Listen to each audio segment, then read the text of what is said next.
Roberto. Yeah. These are my disclosures. So my step one approach for BTK treatment is, as we've seen today in the 2 live cases, is ipsilateral, because this is of course more direct. Steerability, pushability and support is much better than in another setting. Antegrade is the most intuitive and easiest to start with. And then of course our first step is to try, as we've seen also in the 2 live cases, intraluminal passage, because you have a lower technical failure rate. It is not based on blind luck, but on technical expertise. All prepping techniques are possible, so if you want to do a debulking, you are able to do this when you are intraluminal. And in my opinion, it is also an ideal circumferential treatment possible, while we noticed earlier during this Congress that in very difficult and complex subintimal recanalizations that you need to take care with high doses of paclitaxel in order to avoid aneurysmatic degeneration. So the first antegrade attempt in my service is with sliding wires, and I think this is also nicely confirmed in these 2 live cases. Here you see a perfect example of an instant reocclusion where we tried with first another wire, tried to go through and through, but with a sliding wire you see that it was relatively easy to go through and through intraluminally. These sliding wires have very specific characteristics. A hydrophilic coating is essential. They are smooth, they are lubricious. They need to offer sufficient support to pass the lesions. And then of course you need to find a perfect balance in between durability of the wire on one side, but also a steerability on the other side. And that's a little bit a contradiction actually, and the way the engineers solve this problem is in 3 ways. First of all, there are 3rd generation wires available where they play a little bit with the nitinol alloy, so a very soft nitinol in the distal part and a more rigid nitinol alloy in the proximal part. They can also play with the core in terms of composition, combination, nitinol to have the durability, but on the other hand, the core more proximal is stainless steel in order to have also the steerability.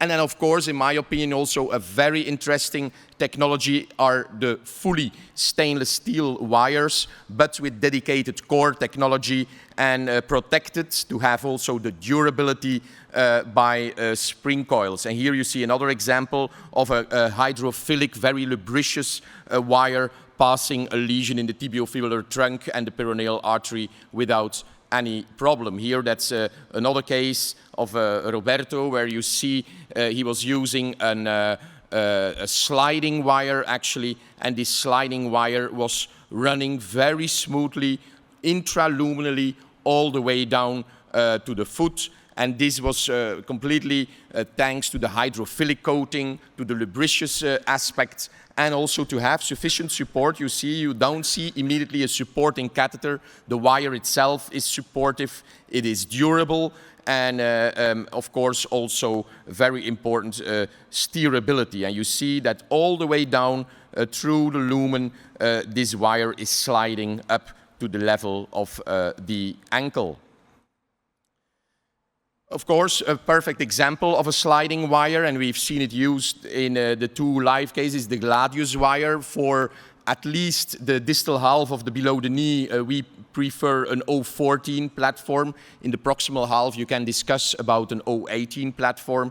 And this gladius 014 is a perfect example. Tip load is just 3 grams, so it's really not a CTO wire. It is a stainless steel wire, so in terms of one-to-one torque and steerability, perfect, but it is also a durable wire, and thanks to the Act 1 technology and then the spring coil, you see that in this way the tip or the proximal part, at least 11 centimeter, is made very durable in order to try to slide all the way down to the foot or to the target vessel. There is a polymeric jacket, what makes it a little bit gel-like and smooth, very lubricious. This is very nice, this sliding intraluminal technique, but unfortunately it doesn't work all the time. And sometimes you need to use a little bit more power and to drill through the lesion. Here you see how we are drilling through a long below the knee occlusion. We have a hydrophilic coating there to make it a little bit slippery, but no polymeric jacket. So gel-like, smooth is not the most important essence of a drilling wire. You need to have perfect support, durability, and of course the tip characteristics are the most important characteristics of these kind of drilling wires. Uncoated, so that you have a perfect tactile feedback, tapered configuration of the tip, and of course you can play with the tip load and the weight of the tip in order to increase your penetrating power. Here again a very nice example, a very tight occlusion, and Roberto tried first with a sliding wire. You see it is parked over there, didn't work, and then upgrading the tip load, switching from a polymeric jacket-based wire towards a drilling wire. You see that this wire was clearly doing the job. And as I've said, you can play with the tip load in order to upgrade step by step the penetration power of the wire. A perfect example is the Halbert wire. We are using quite often this Halbert wire 014 platform.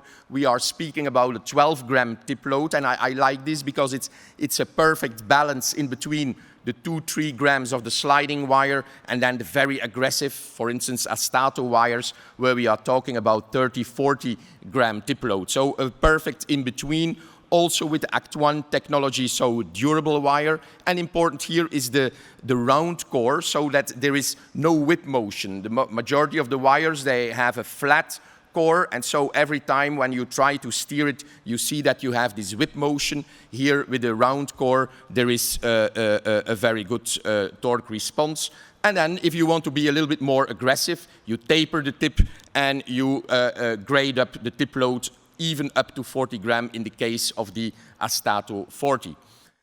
Step 2, if it's not working intraluminal, then you need to dissect subintimal in between the intima and the media layers, but we know that you can have a problem with re-entry. Here you see a case where we dissected actually the subintimal space and went all the way down, playing with the loop of the wire all the way down to the target area.